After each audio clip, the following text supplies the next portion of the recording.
اكلتنا النهارده بقى خطيره. الكوارع. كوارع. روبن بيقول لكم كوارع. بصوا انا غسلاها كويس جدا. الاول شطفتها بالميه كتير، بعد كده كحتها، بعد كده نقعتها في ملح، دعكتها كلها بملح وسبتها شويه وشطفتها، وبعد كده دعكتها تاني بملح وليمون ودقيق. سبتها في حدود يعني 7 ساعات مثلا. قمت طلعتها وشطفتها كويس، قعدت اشطف فيها كتير كتير كتير. ودلوقتي انا بجهز الميه بتاعت السليق بتاعتها. انا هسلقها الاول، بعد كده هرمي ميتها وهبدا اديها تشويحه وهسلقها تاني. انا دلوقتي نقعها كده في ليمونه وورق لورا لغايه ما الميه تغلي. يلا بينا نشوف الخطوه التانيه. شو كده بقى الميه اهي بتغلي، هبدا انزل عليها بالكوارع. هديها غلوتين او غلوه وهنزلها على طول، عشان بس ايه لو فيها اي زفاره اي شكين من اي حاجه تنزل في الميه دي قبل ما احنا ما نحط فيها ميه السليق بتاعتنا اللي ناخد منها شوربه حلو. اهو هنزل بورق اللورا فيها وبس. هديها غلوتين وهرجع انزلها دلوقتي. يا رب بصوا بقى كده، انا اديتها غلوه وطفيت. هطلعها دلوقتي من الميه بتاعتها وهديها وهنزلها تاني في تشويحه. كده بقى انا طلعتها اهو. هبدا بقى ان انا هنزل في الحله، بس هغسل بس الحله كويس. هبدا بقى انزل في الحله بمعلقتين سمنه كبار وهديها تشويحه. يلا بينا نشوف. انا نزلت معلقه السمنه تسيح بس انزل عليها بالتوابل.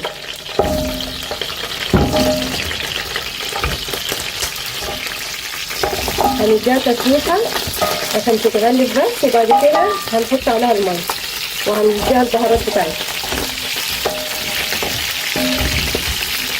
كده بقى هنحط الورق اللورا والحبهان، وهنحط معلقه فلفل اسود كده حلوه. هنبدا بقى ننزل بالميه عليها. بصوا بقى التحميره دي هتدي الشوربه بتاعتها لون ذهبي. هنبدا بقى ننزل بجزرايه متقطعه اهي، وقوطة وطماطمايه وبصلايه. انا هزود ميه تاني وهغطي عليها بقى تتسلق براحتها. هديها غلوتين كده على النار عاليه، بعد كده هوطي عليها النار واسيبها براحتها خالص. هتقعد في حدود من ساعه لساعه ونص. بصوا كده انا زودت ميه اهي كده كويس جدا الميه كده، وهسيبها بقى واغطي عليها. انا حطيت لها المنكهات بتاعتها وكل حاجه، وبعد كده هغطي عليها. يبقى هنعمل تاني اكله الممبار على الكوارع على النار، وهنعمل ممبار. بصوا بقى، بصوا الجمال نضيف ازاي وريحته. انتوا لو معايا كنتوا هتشموا ريحته. بصوا انا غسلاه ونقعاه وكحتاه وعامله فيه كل حاجه زي الفل، ابيض وزي الفل. انا غسلاه ازاي برضو، شطفته وكحته. هو الراجل كان منضفه بس يعني كان فيه برضو ايه لسه. كحته كويس جدا من ناحيتين، ودعكته في ملح ودقيق وخل. بعد كده شطفته وقلبته ودعكته تاني في ملح ودقيق وليمون. وسبتهم برضو وقعدت اشطف فيه كويس جدا لغايه ما بقى زي الفل كده. نركنه بقى ونشوف بقى الخلطه بتاعتنا بتعمل ازاي. دول 6 حزم، 2 شبت و2 بقدونس و2 كزبره، غسلاهم ومقطعاهم. وهنا جايبه معايا 3 بصلات كبار، ومعايا طماطم. انا بحب اعمله ني في ني، بيطلع حلو جدا. في ناس بتحب تعمله بالتسبيكه، لا جربوه ني في ني هيعجبكم. انا نسيت الفلفل، هجيب الفلفل برضو. بصوا بقى انا جبت الفلفل اهوت، يعني معانا 3 قرون فلفل رومي و2 حامي. هقطع الكلام ده كله، اللي عايز يقطعه في الكبه اوكي، اللي عايز يقطعه على ايده كده تمام. انا هقطعه بالسكينه وهرجع لكم. بصوا كده كده كده بخرط البصل. هخلص البصل وبعد كده هعمل القوطه والفلفل. انا بحبه ان هو تبقى ايه مربعات كده كبيره، بيبقى بيدي طعم حلو قوي في الممبار. بصوا كده بقى انا قطعت اهوت الفلفل ومكمله تقطيعه برده. بعد كده هنقطع الطماطم، ويبقى كده كل التقطيعات بتاعتنا خلصت. ودي اخر خطوة بنقطع فيها الطماطم. برضو بقطعها ترنشات صغيرة، سوري مربعات صغيرة مش ترنشات. بتدي تسكيرة حلوة قوي للممبار كده، بتخليه طعمه مسكر وجميل. وطبعا بحط صلصة. وبكده بقى قطعنا الحاجة بتاعتنا كلها، الفلفل والطماطم والبصل والخضرة. هنعمل ايه بقى كده؟ نجيب الطبق الكبير ده، هننزل فيه بالطماطم وهننزل فيه بالفلفل بالخضرة بتاعتنا اللي متقطعة ومغسولة ومتصفية كويس جدا. اهي انا بس كده حطيت الخضرة دي، وهكمل بس بعد التقليب. هنزل عليهم بمعلقة هريسة كبيرة،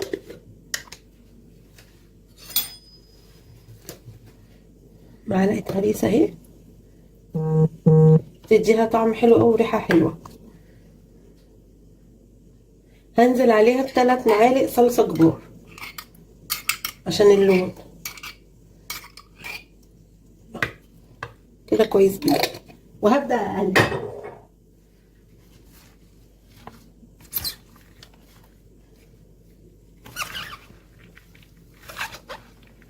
انا لسه ما نزلتش بالرز، الرز غسلاه ومصفيه. انا الرز هحط نص كيلو بس، عشان خاطر انا الخضره دي بتاخد مساحه، مع الخضره تكفي.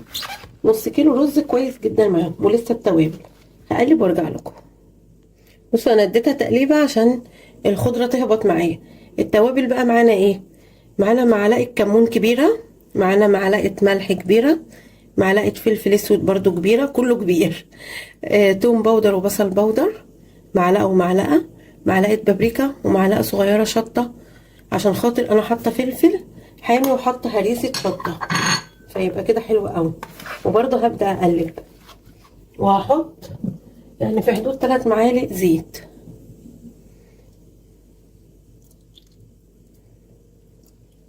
بس كده، وهقلب. لو حابين تحطوا معلقه توم مفروم حطوا، انا ساعات بحطها، يعني ممكن احطها دلوقتي برضو. ايت ومعلقه توم مفروم، هي طبعا متجمده بس هي دلوقتي هتفك مع الخلطه والتقليب. ولما نحط الرز برضو هتفك معانا. اهي كده الخلطه بتاعتنا. دول نص كيلو رز. احنا جهزنا خلطتنا اهي، نركنها كده. والممبار بتاعنا برضو اهوت ونضيفه زي الفل، شايفين اللمعه اللي فيه من كتر النظافه. هنجيب بقى الصينيه كده عندنا وهنبدا ايه نحشي. او بصوا بقى انا بمسكه كده وببدا احط فيه الرز، بيبقى سهل بقى وبيخلص بسرعه، سريع مش صعب على فكره. فانا ممكن بقى احط هنا جنبي شويه رز في الصينيه دي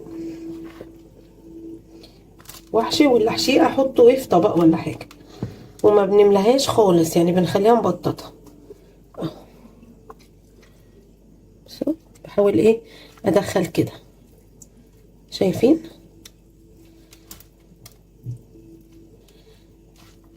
افضل اعمل كده لحد ما بخلص ايه الواحده.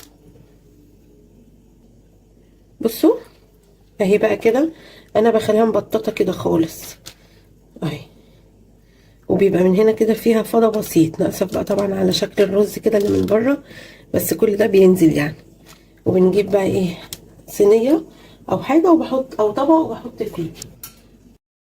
بكده بقى هي الميه غلت، حطيت في الميه ورق لورا وحبهان، وحطيت ملح وفلفل اسود عشان خاطر النكهه بتاعته تبقى حلوه. وببدا انزل بالممبار، والرز اللي عليه دوت كله هيتشال. انزل بالكميه كلها هي تتسلق، وهو في السليق كده بجربه بشوف لو الرز استوى بطلعه على طول. لازم تبقى الشوربه بتاعته طعمها حلو، ريحتها حلوه عشان يدي طعم حلو للممبار. كده الكميه حلوه قوي في الحله، اخلصها وارجع لكم.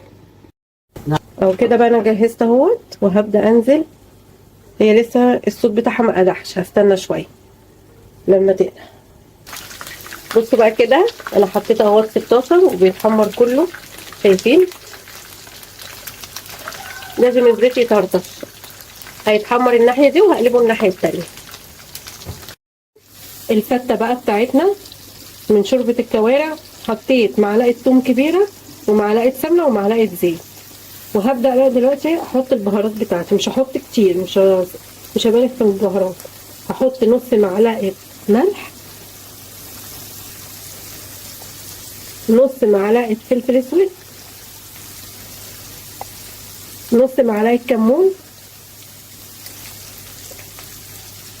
ربع معلقه شطه، ومعلقه بابريكا. ممكن نحط شويه بابريكا كمان عشان تدي حمار. وهحط معلقه كزبره صغيره، ودي بتدي ريحه حلوه قوي قوي للفته. نزلت بالصلصه بتاعتي اهي، هي هتتسبك طبعا، واديها تقليبه واسيبها تتسبك براحتها بقى. بكده شكلها بعد ما خلصت اهي. قطعت العيش بقى، انا حمصت العيش بس ما دهنتوش بزبده ولا حاجه. والكوارع اهي، شايفين الشوربه لونها ذهبي ازاي وخطيره ومستويه جدا اهي. وادي الرز معانا، وهبدا بقى ايه اغرف دلوقتي. هحط بقى هنا كده عندنا، احط معلقتين شوربه كفايه.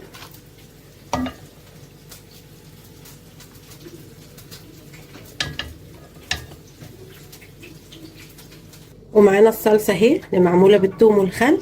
هبدا انزل بمعلقتين كده على العيش بتاعنا اهو، اركنها واجيب بقى الرز. وهو الرز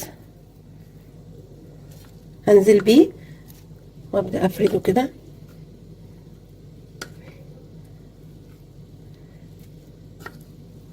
شايفين الرز مفلفل وريحته جميله. واخر حاجه عندنا هنزل بالصلصه بتاعتنا على الوش بقى.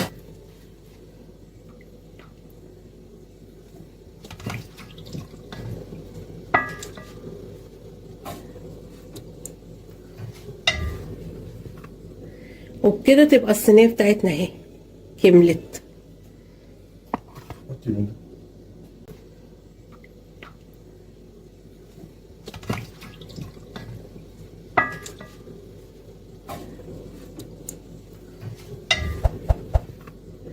وبكده تبقى الصينيه بتاعتنا اهي كملت.